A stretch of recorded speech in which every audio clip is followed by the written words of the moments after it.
Constance says I wear my hat like a 5-year-old cowgirl. I just fixed it. She live, just right on time when I said I'd be 45 minutes late. Live from the parking lot of Sprouts Farmers Market in beautiful, in Sacramento, California, in the Land Park area.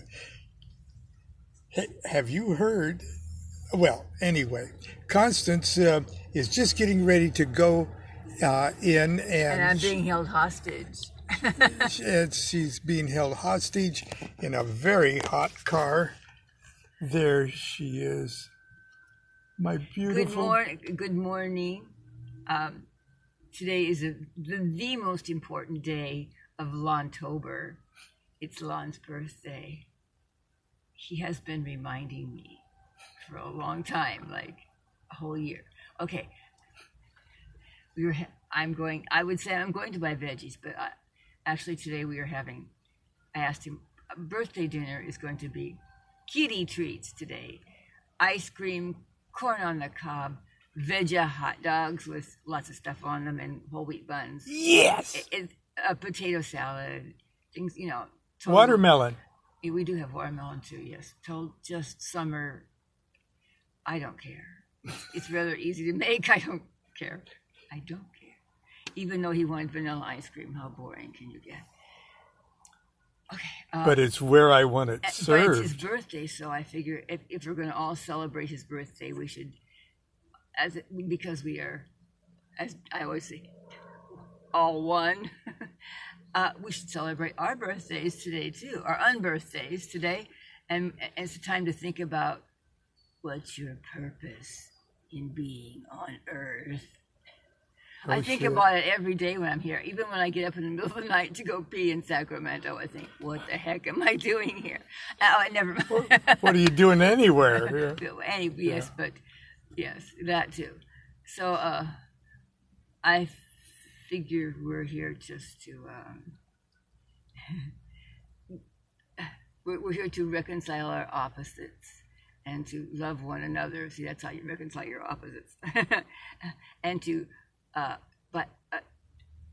forget who we are not and to remember who we are. Gosh, that sounds easy. Go try it. That sounds like a wonderful meme. I am going to go buy some veggies. Have a good day, and may this be the happiest Lon's birthday of your life. May this be the happiest Lon's birthday of your life. Okay. And mine too. Thank you, dear. That was. How did you know? How did you know it was my birthday? I don't know. Okay. Well, I'm kind of jangled here today. I'm turning this around. Let's see. I turned it around like by pressing this little button that says eject. Rewind. Delete. Incarnation. Oh, would you please roll your window down, dear? It's going to be 110 in Sacramento today, and that's what they say it's going to be. In our backyard, it's going to be 115 or so, but we don't care. Yeah, we're not going to turn the air conditioner on until it's we're just not going to turn it on. Okay. It doesn't do any good anyway. Okay, I brought a few things because while I'm being self-indulgent and self-absorbed, if I can't do it on my birthday, when can I do it? And you may answer, well, I think he does it the entire rest of his life. So. Anyway, happy high holy day of Lontober. And so what I'm going to do today is me and Aleister Crowley, my good personal friend Aleister Crowley, I remember when we were young and climbing mountains together. No, I don't think I even knew Crowley in a previous incarnation. July 11th is the last day of the 30-degree period between June 11th and July the 11th. It is the 30-degree period that represents, or is represented by, in the tarot, the Queen of Cups. So if I was doing a tarot reading for myself, I would use the Queen of Cups as my significator. Now, I share being a Queen of Cups with approximately, somebody could probably find the true statistics, but with approximately 1/12 of the world's population. So it's no big thing. And it just so happens that the elemental, fire, water, air, and earth, and the sub-elemental, king, queen, prince, princess, or knight, queen, prince, princess, are represented by the 16 court cards of the tarot. A little Yod He Vav He inside of the Yod of Wands, the He of Cups, the Vav of Swords, and the He last final of Discs. So I'm a Queen of Cups. Now, the princesses don't rule that. They don't get a 30-degree period to rule, and it's a special thing, and I could spend many hours just scratching the surface of why the princesses, or the He final sub-element of their suit, are cheated out of representing a 30-degree period. First of all, the 12 other court cards take up the whole freaking year.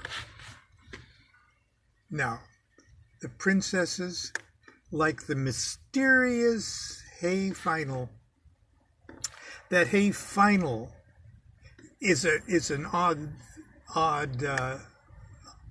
well, not odd man, well, the odd man out, because it's not even its own Hebrew letter. Yod He Vav He, the great four-letter name of God, isn't really a four-letter name of God. It's a three-letter name of God, and that He final does double duty, just like Malkut, the kingdom, number 10 on the Tree of Life, is just dangles from the Tree of Life.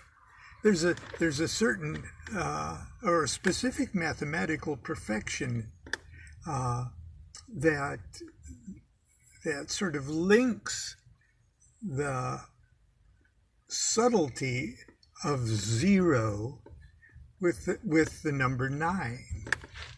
Just multiply anything by 0, it comes up 0. Multiply anything by 9, it comes to eventually comes to 9. So that He final is called the throne of the aces. The He final in Yod He Vav He is like the snake's tail that sticks itself inside the snake's mouth. So princesses are treated differently. They rule as the throne of the ace, quadrants of space. Like if you're in a helicopter above the North Pole, and you chop the globe into 4 quadrants. But living inside each of those 12 court cards that do represent 30-degree periods, there are 3 small cards that live inside them, kind of like baby kangaroos inside the mama's pouch. And they represent 10-degree periods of the zodiac. Now, when I say small cards, I'm not talking about an ace. Okay, aces are in their own Idaho. Okay, aces are huge things. Small cards are the 2s through 10s. So in each of the 12 court cards, knights, queens, and princes, that rule 20 degrees of one sign to 20 degrees of another, live these 3 small cards. So each of us also, our birthdays represent a small card that we only have in common with 1/36 of the world's population. And I'm going to share with you and everyone else who is born on my birthday, and at first everyone else who was born between June 11th and July 11th. I'm going to read what Crowley has to say about that in the Book of Thoth. But first of all, there is, you're probably seeing it backwards, is the Queen of Cups. Okay, there's the Queen of Cups from the Thoth Tarot. She's really cool. Now, people born with the sun sign of Cancer, the moon actually, if it doesn't completely dominate and rule their chart, Cancer, the most receptive of all of the signs, is closely associated with the moon. And so I've got the moon card, not the moon card, but the High Priestess card, which represents the moon in her highest aspect. I've got it out here just to show you the beautiful graphics of Lady Frida Harris's, or Frida, Lady Harris's use of the Rudolf Steiner's and Olive Witcher, their synthetic projective geometry. Isn't that beautiful? Okay, if you trim off the borders of the cards, you'd see that fitting. So in a sense, I've, as far as my nativity is concerned, this is sort of a complex image. There's somebody right there, I'm sure, wishing me happy birthday. And it's my sister-in-law, my dear sister-in-law, Kathleen. But if I answer her phone, it'll disturb my, I promise to call her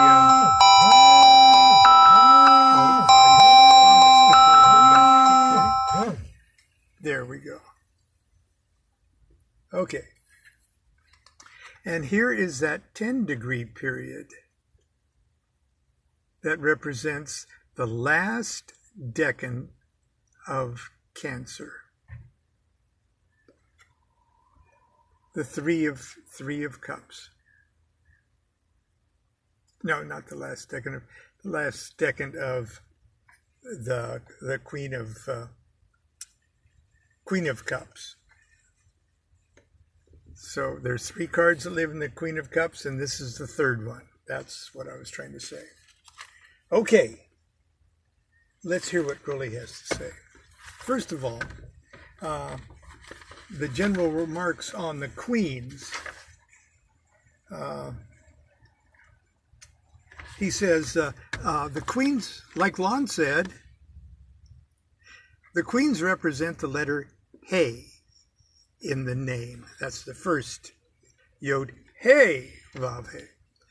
They are complements of the knights. They receive, ferment, and transmit the original energy of their knight. Quick to receive that energy, they are also fitted to endure for that period of their function. But they are not the final product. Okay. They receive the energy. Queen of Cups receives the energy of the Knight of Cups. Okay. And she endures for a period the essence of the function of the Knight of Cups. But they're not the final product. They represent the second stage in the process of creation, whose fourth and last state is the materialization, the material realization. They're represented as seated on thrones. This emphasizes the fact that they are appointed to exercise definite functions. Just like I function best sitting on my butt too. Okay. Now,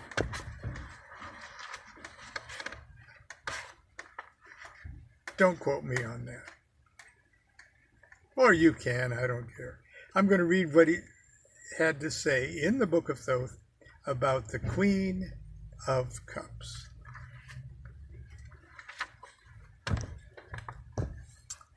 So just to remind you again, Queen of Cups is June 11th through July 11th.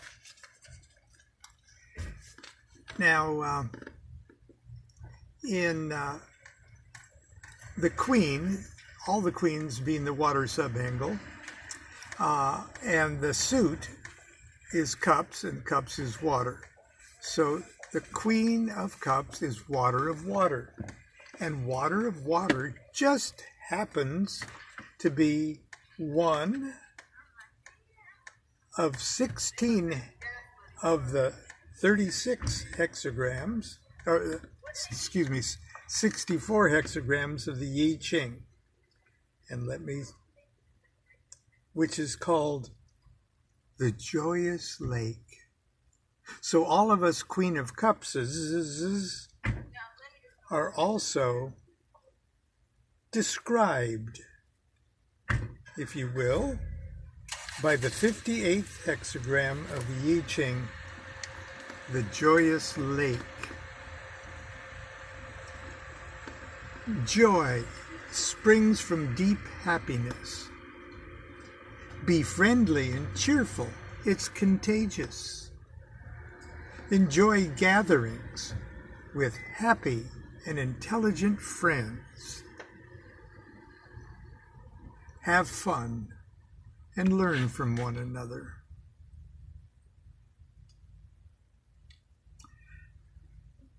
That could be the subtitle for every one of our little gatherings. It was certainly described the years of Monday Night Magic class. Be that as it may, wiping the tear from his eye. Here's what Crowley says about the Queen of Cups. The Queen of Cups represents the watery part of water. Its power of reception and reflection. Now, that makes sense, okay?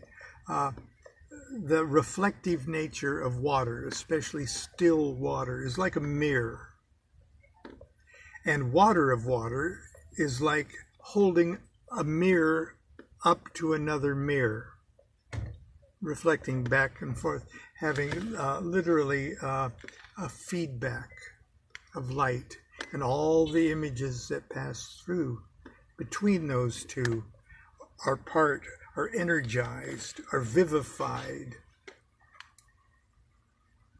are impregnated by that feedback of light. Okay, but I digress.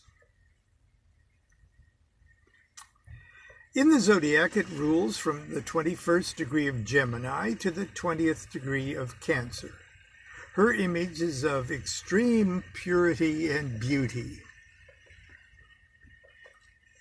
with infinite subtlety. To see the truth of her is hardly possible, for she reflects the nature of the observer in great perfection. She is represented as enthroned upon still water, In her hand, let's see if I can find it. Back in.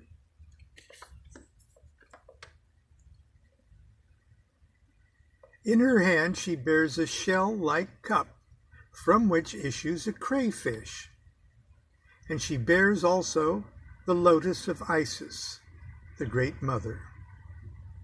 She is robed in and veiled by endless curves of light, and the sea upon which she is enthroned conveys the most unbroken images of the image which she represents. Now see how cool to place her head to toe, or head to head actually, with the moon card, or the High Priestess card.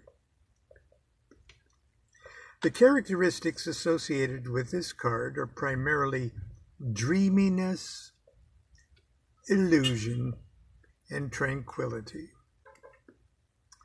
She is the perfect agent and patient, able to receive and transmit everything without herself being affected thereby. If ill-dignified, all these qualities are degraded.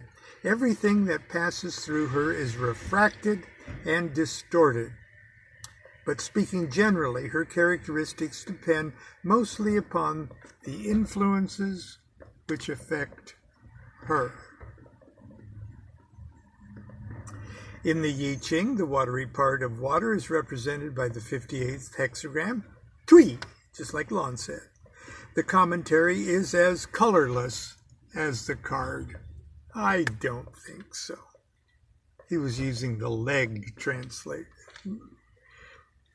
It may really be said that normally people of this type have no character at all of their own, unless it can be called the characteristic to be at the disposition of every impact or impression. There is, however, a hint in line 6 of the Yi Ching that the chief pleasure of people of this type is to lead and attract others. Such are accordingly often enough exceedingly popular. Okay, that is Crowley's comments on the Queen of Cups, and all of my fellows on Earth that were born between June 11th and July 11th. Now, I'm going to read a more specific card that represents those of us whose birthdays, hang on, the 4 eighths, okay, the 2 of wands, 2, 3 of cups.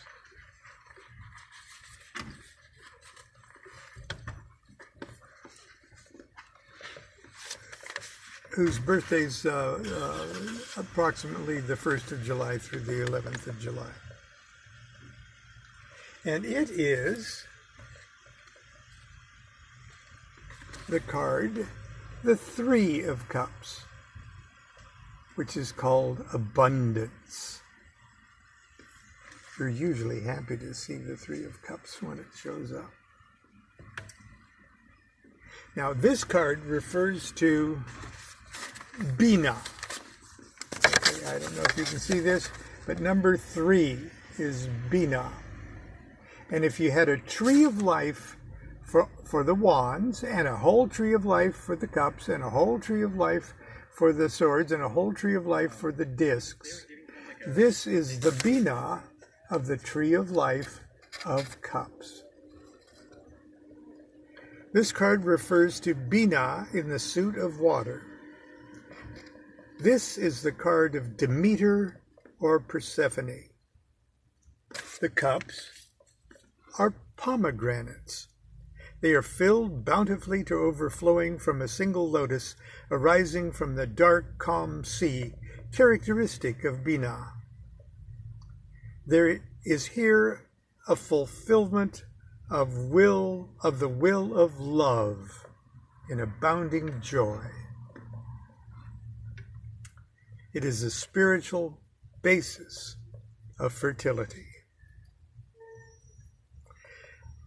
The card is referred to the influence of Mercury in Cancer. Now, I'm sure on another occasion we showed how the 36 decans are assigned planets as well as their zodiacal positioning.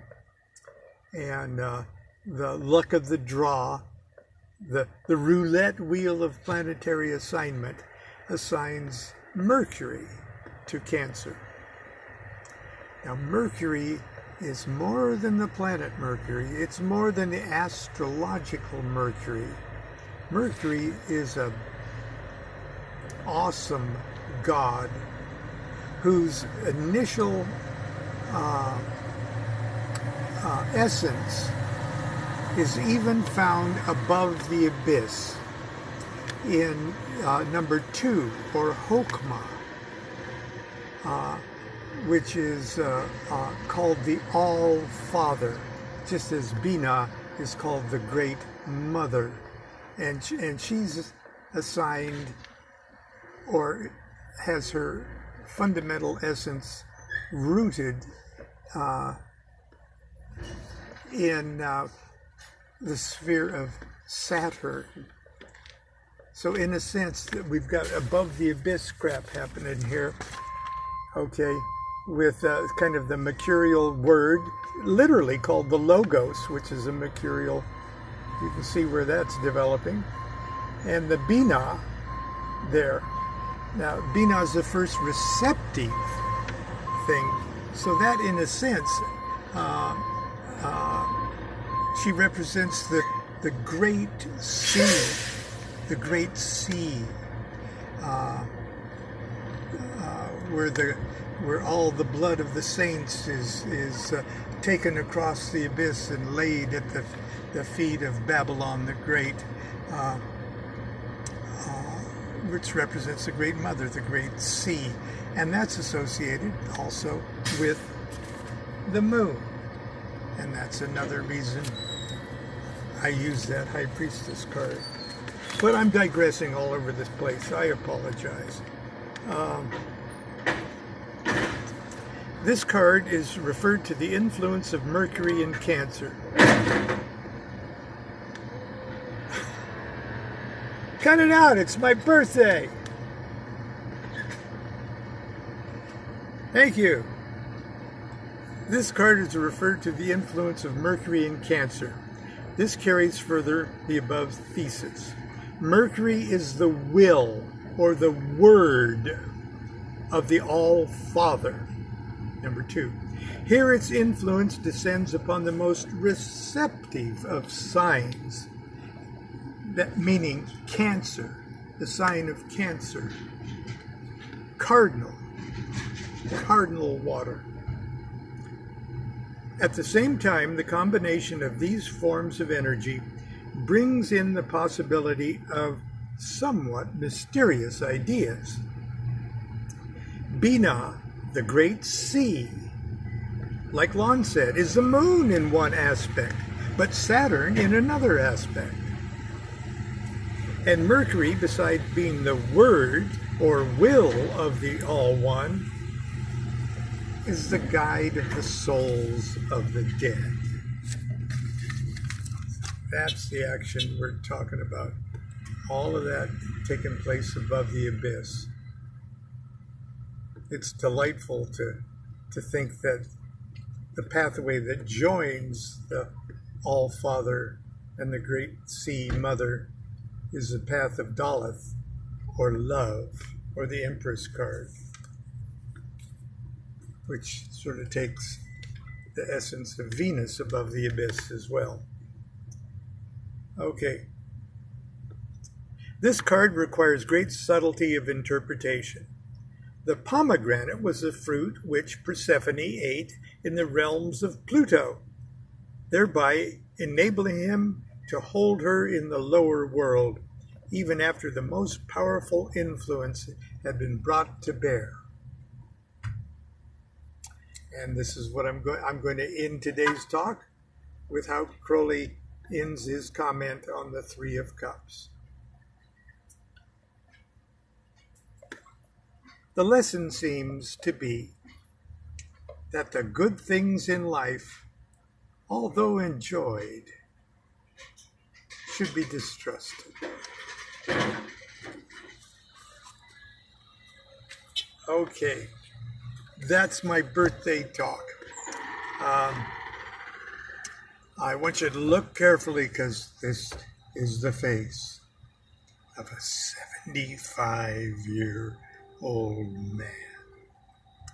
Why, when I was born, Harry S. Truman was president.